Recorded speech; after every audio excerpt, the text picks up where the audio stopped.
Aujourd'hui, l'idée, c'est de vous proposer un temps de questions-réponses, en mode un peu foire aux questions. Chacun vient avec ses sujets, chacun pose ses questions. J'ai reçu des questions, enfin j'ai noté des questions auxquelles je pouvais répondre aujourd'hui pour démarrer. Et puis ensuite, si vous avez des questions, posez-les en commentaire, je les prendrai en relais. Et s'il n'y en a pas d'autres, eh ben, on restera sur ces trois premières questions que j'avais reçues. Donc, première question, je commence à essayer de mettre des questions dans mes posts, donc dans les publications réseaux sociaux, mais comme j'ai une toute petite communauté, j'ai peu, voire pas de réponse à ces questions.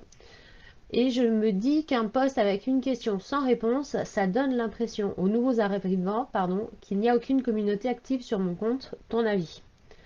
Évidemment, cette question des appels à l'action à la fin des publications qu'on fait sur nos réseaux sociaux, quand on a une petite communauté, elle n'est pas évidente. Ça peut être super frustrant de poser des questions ou d'inciter à passer à l'action et de ne pas avoir toujours de réponse.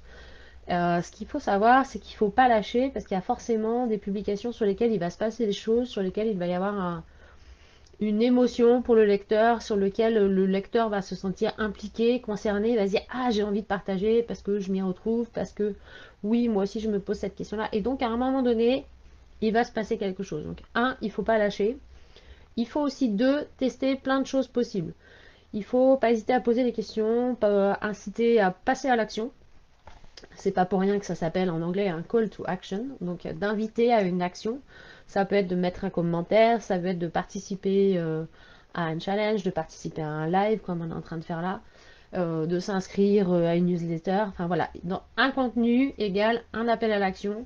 Et quelle que soit la taille de sa communauté, j'ai envie de dire, on y va, on lâche pas. Il y a un moment donné où ça va frémir, entre guillemets, il va se passer quelque chose.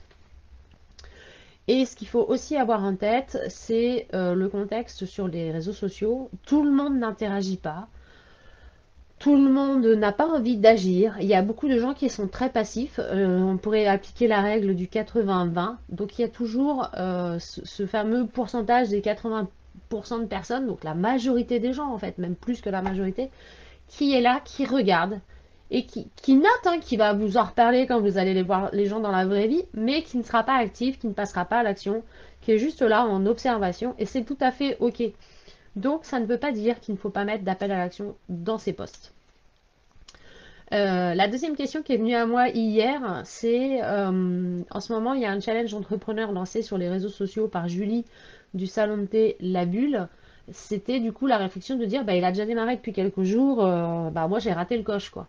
Non, personne n'a raté le coche. Vous pouvez tout à fait décider de démarrer à partir d'aujourd'hui, demain, la semaine prochaine et de vous poser les 10 questions qu'elle propose dans le challenge, les 10 questions qui sont proposées pour mieux connaître les humains, en fait, les personnes qui sont cachées derrière les entreprises, derrière les entrepreneurs, et qui permettent de créer du lien avec votre communauté et de vous dévoiler.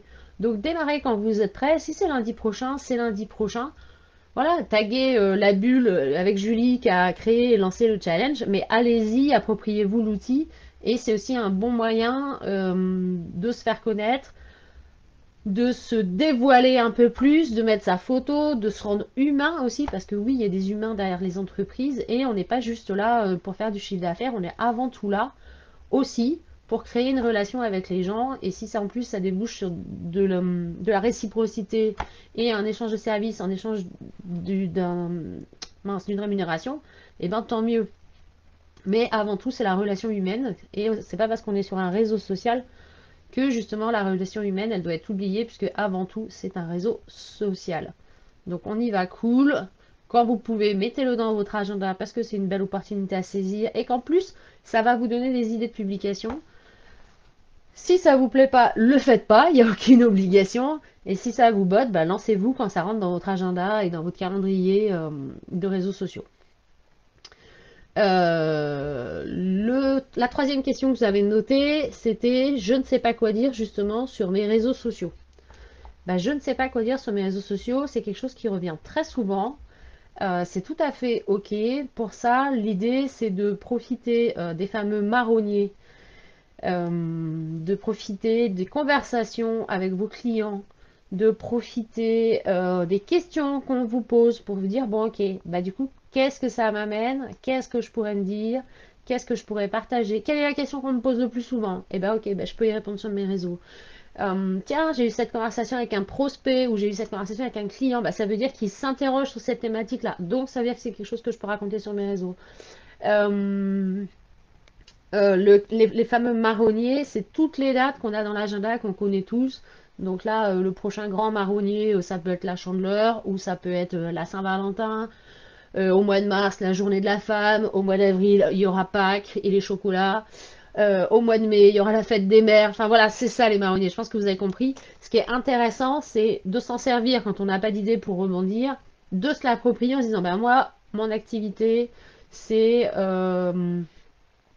d'être coach en image. Et ben si je suis coach et conseillère en image, bah peut-être que la Saint-Valentin, ça peut être un super prétexte pour parler de comment je me fais belle, ou de comment je séduis, ou de comment je peux me sentir mieux en confiance en moi et plus à l'aise avec mon corps. Donc voilà, il y a différents angles possibles, mais ça fait un super bon prétexte pour faire des publications, peut-être pendant tout le mois de février, je dis n'importe quoi, ou pendant une quinzaine. Ça apporte une thématique et ça apporte un point de vue. C'est toujours super intéressant de partir des marronniers. Voilà, c'était les questions que moi j'avais reçues, que j'ai eues en écho cette semaine. Je vois que vous n'en avez pas, puisqu'il n'y a... Ouais, c'est ça, il n'y en a pas de questions, j'ai rien reçu en commentaire. J'espère que ça sera intéressant pour vous, que ça vous aura permis d'avancer, même si c'était du coup ultra rapide. Je suis partie comme un TGV, comme d'habitude, quand je prends la parole. Concernant le planning de la semaine prochaine, je vous retrouve à la Bulle pour un atelier Je rédige mes contenus, justement. Donc on parlera de la page blanche, de comment avoir des idées et surtout on sera sur l'écriture. L'idée c'est qu'on reparte avec un post qui est fait et qu'on rédige ensemble durant l'heure et demie un contenu à publier sur le réseau social sur lequel on est présent. Ce qu'il faut toujours pas oublier et que j'ai pas forcément mentionné dans tout ce que j'ai dit depuis tout à l'heure, c'est on est écrit pour être lu, donc de penser à son lecteur, de penser à sa cible, de penser à son persona, de penser à son prospect. On écrit pour lui, donc c'est toujours intéressant et toujours hyper important même de se mettre dans ses baskets. Quelles sont les questions qu'il se pose en ce moment? Quels sont les mots qui vont lui parler?